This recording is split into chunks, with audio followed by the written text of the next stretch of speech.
Eu queria chamar a atenção para um ponto que a gente teve muita substituição de ministro essa semana e uma boataria de que vem mais por aí, Felipe, Débora, se eu não estou desatualizado, ainda não teve, mas eu tenho um zum de que vai ter mais.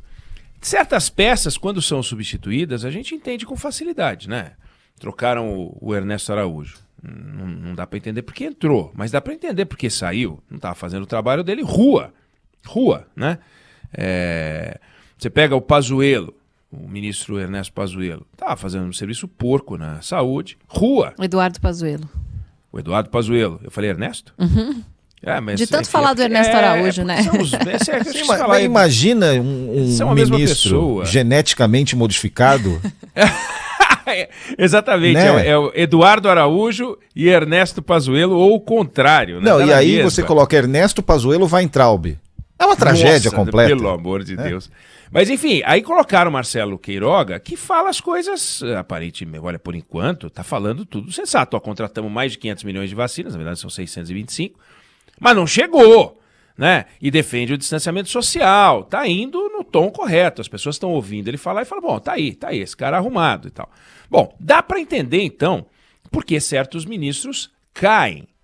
Outros podem não cair, a gente pode não entender porque não caíram até hoje. Alguns foram contratados, estão aí trabalhando, você fala, mas por que chamou? Isso é outra discussão. Só que quando você mexe nos ministros militares, aí a discussão é completamente diferente. O que o general Fernando Azevedo, que era o ministro da Defesa, fez de errado? Né? O Ernesto Araújo a gente sabe, o Eduardo Pazuello a gente sabe. O que ele deixou de fazer? Ele não fez a manutenção dos blindados do Exército. Tia, aí é complicado, não levou na concessionária. Não lavou as corvetas, as fragatas, tudo sujo lá. Chega lá, tá aquela sujeira, não conversa. É isso. Não colocou, já sei, colocou gasolina batizada nos caças da FAB. O que ele fez de errado? Ele e os comandantes do Exército, Marinha e Aeronáutica. Qual foi o erro deles, né? Então, o Bolsonaro não tem como apontar um erro do general ministro da Defesa, não tem como apontar um erro do comandante do Exército, da Marinha e Aeronáutica, no entanto, demitiu os caras, trocou. E por quê? Porque ele queria gestos de lealdade. Gestos de lealdade que ele teve do ministro das Relações Exteriores, gestos de lealdade que ele teve do ministro da Saúde, o general Pazuello, o chanceler Araújo, teve, mas não tinha entrega. E deles esperava gestos de lealdade. Mas o que o ministro da Defesa tem que fazer de gestos de lealdade, né? A lealdade deles é a Constituição, a lealdade deles era cumprida.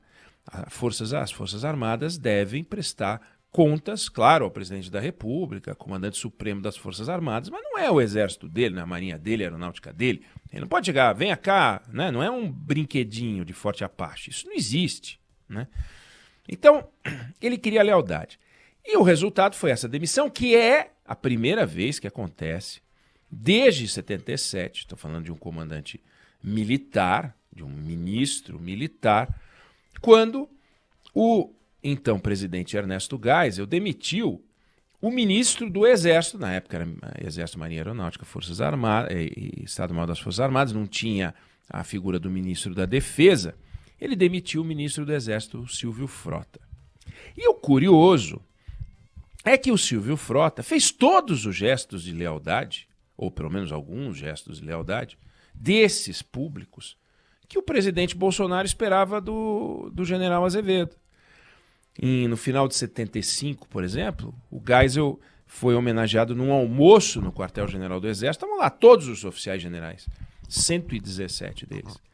E o ministro Frota fez um discurso e declarou o apoio franco e irrestrito dos militares ao presidente. Falou na impossibilidade de intrigas e pessimismos capazes de dividir ou abalar a nossa lealdade ao chefe do governo. Bacana isso, né? Falou isso. Então, será que é isso que o presidente Bolsonaro quer que os militares façam? Que eles virem uma espécie de Onyx Lorenzoni, tudo um bando de puxa-saco? Porque o Silvio Frota falou essas coisas. Só que o Azevedo ele não investiu tempo em bajulação. Realmente ele não bajulava. Não era um Onyx Lorenzoni, não fazia essas coisas. Mas ele se guiava pela lealdade à Constituição. ou seja, livrinho. E voltando e lembrando que o Silvio Frota, que bajulou o presidente, fez esse discurso de apoio restrito, sob o comando dele, tinha algo de podre acontecendo. O Brasil testemunhou fatos gravíssimos e conhecidos. Em outubro de 75, pouco antes desse almoço da bajulação do Frota, o general, comandante do 2º Exército em São Paulo, Edinardo Dávila, soltou uma nota comunicando que o jornalista Vladimir Herzog tinha sido encontrado morto nas dependências, numa cela do DOI-CODE, em São Paulo, uma instalação militar do Exército, por enforcamento. Ele se enforcou a uma altura muito menor que a dele. Ele era diretor de jornalismo da TV Cultura de São Paulo, editor de cultura da revista Visão e enforcado. Fraude total. Ele foi assassinado. Enforcado. Aí, em janeiro de 76, portanto, pouco depois do almoço da bajulação, acontece de novo um caso Herzog. Dessa vez, Manuel Fel Filho, um operário, que também, surpreendentemente, enforcado com a meia. E com direito a laudo do IML dizendo que ele cometeu suicídio. 2 suicídios. O Geisel foi para São Paulo, pegou o avião, foi para São Paulo, o presidente, e demitiu o comandante do 2º Exército. Mas não é só isso que ele fez, não. Mandou trocar comando de regimento, brigada, divisão, fez uma limpa, intervenção total. Foi lá e interveio. E o Silvio Frota continuou no posto e começou a irritar o presidente de uma forma mais intensa. Percebam, gestos de insubordinação, gestos de provocação ao Palácio, gestos de provocação ao presidente da República. Não tivemos nada disso aqui. Em setembro de 77, o Brizola, que tinha sido expulso do Uruguai, ele foi para o Uruguai em 64, quando teve o golpe militar, no 31 de março, vamos combinar, estamos no 31 de março, 57 anos depois. Mas ele foi expulso do Uruguai. E aí o Geisel falou, pode voltar para o Brasil agora, não vai se meter em política, pode voltar. Aí, sem consultar o presidente, provocação. Peitando o presidente da República. Aí, fora isso, ele abertamente lançando a candidatura dele a presidente da República, sucedendo o Geisel, que não era o candidato dele. Ele resolveu, o Geisel, então, demitir o Silvio Frota. No dia 12 de outubro, chama o Frota e pá! Demite. E nomeia um outro general, Fernando Bethlen, que era o comandante do 3º Exército. Ou seja, a gente tinha um problema sério de indisciplina que contaminava essa cadeia de comando do presidente com o ministro do Exército. E foi um negócio tenso, crise militar mesmo. O Silvio Frota estava preparando um golpe dentro do regime militar. Resolveu ter vida própria, resolveu trabalhar em desacordo com as orientações do presidente da República. O que a gente tem disso agora? Nada. O que o Bolsonaro pode falar do Azevedo? Nada. Agora, você pode falar das encrencas que os outros ministros causam ao funcionamento do governo. Mas qual é a encrenca que o ministro causa ao funcionamento do governo? O que ele deveria fazer que não fez? O que ele fez que não deveria fazer? Nada, não dá para dizer. Vale a curiosidade, numa opinião do ex-presidente Temer, que há exatos 57 anos, né, porque o golpe completa 57 anos, o evento de 31 de março, naquele evento você teve um caso de agressão institucional. Você teve uma intervenção, você teve uma ruptura institucional. E agora, por parte das Forças Armadas, o exemplo que as Forças Armadas deram foi um caso de reafirmação constitucional. O Fernando Azevedo solta uma carta de demissão em que ele fala que ele preservou as Forças Armadas como instituições do Estado, ou seja, reafirmou a Constituição, reafirmou as instituições, reafirmou a subordinação das Forças Armadas à Constituição, instituições do Estado e não de um governo. Então, e é assim que as coisas vão ficar. Para os que estão inseguros, para aqueles que ficam falando que o Bolsonaro quer dar um golpe, quer dar um autogolpe, quer ser o Chaves, quer brincar de Chaves, quer ser o Maduro, quer ser o que for. O compromisso das Forças Armadas não mudou. O compromisso das Forças Armadas com a Constituição, ele é real. Não é uma coisa teórica. Os comandantes que estão saindo e que foram desligados, o comandante do Exército, Marinha Aeronáutica, o ministro da Defesa, vão sair. Não é que eles vão ficar lá. Não é o Silvio Frota. Eles vão sair quietos. Não vão sair dando entrevista, criando um caos. Não vai ter isso. E os que estão chegando vão chegar com o mesmo propósito dos antecessores, seguirem a Constituição e manterem as Forças Armadas como instituição de Estado.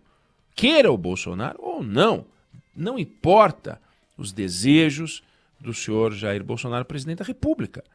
Ou seja, dito de outra forma, e hoje ele fez o pronunciamento dele sugerindo que o não lockdown, porque não tem lockdown no Brasil, mas que as medidas restritivas e que ele chamou de supressão do direito de ir e vir, que é uma mentira deslavada, que ele disse que extrapolem muito o estado de sítio, que é uma bobagem retumbante, não é verdade. Mas o que ele pode fazer com as Forças Armadas contra as instituições é o mesmo que ele pode fazer com o poder que tem contra as medidas tomadas por estados e municípios. Nada.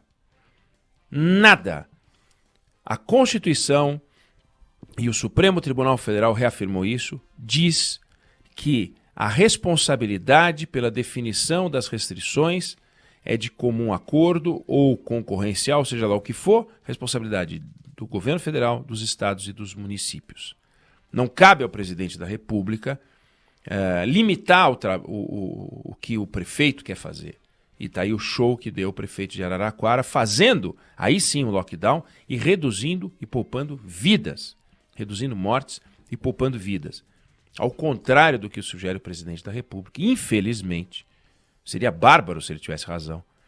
Seria bárbaro que o lockdown não funcionasse para não ter lockdown. E seria bárbaro também que a Covid fosse uma gripezinha. Não é. Então a arma da não gripezinha é dura sim. O isolamento social é complicado. O lockdown é lamentável, é terrível, é uma arma horrível. É feita amputação. Já comparei com amputação. E eu acho que é feita amputação. Ninguém quer, mas pode precisar usar. Ou seja, ele não pode fazer nada, não há nada que ele possa fazer, não pode decretar estado de sítio, não pode fazer fechamento de coisa alguma, pode fazer nada, nada, nada, nada. Ele não pode porque não pode, ele não pode porque a Constituição não deixa, ele não pode porque tem uma coisa chamada Forças Armadas que estão aí como garantidoras do texto constitucional. E deram provas disso nesse episódio lamentável em que o presidente resolveu trocar os ministros, vou trocar os militares. A Constituição permite. Não tem motivo para fazer, mas ele tem alçada para fazer.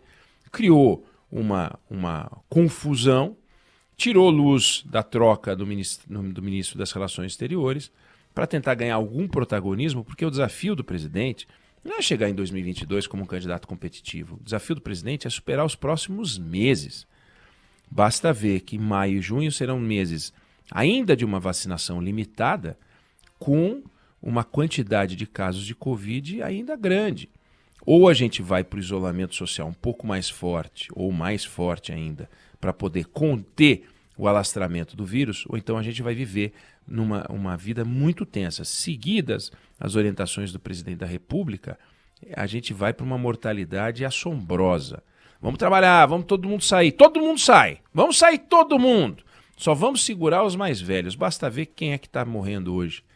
Quem é que está sendo internado? São os mais velhos? Também, mas os mais novos também. Crianças, adolescentes, jovens, adultos, sendo internados, muitos dos quais, lamentavelmente, perdendo a vida. De forma que não é que o presidente está desatualizado. O presidente está trabalhando com dados falsos, usando exemplos falsos. No campo da saúde, continua a operar num mundo que não existe, num mundo terraplanista, infelizmente. É isso aí.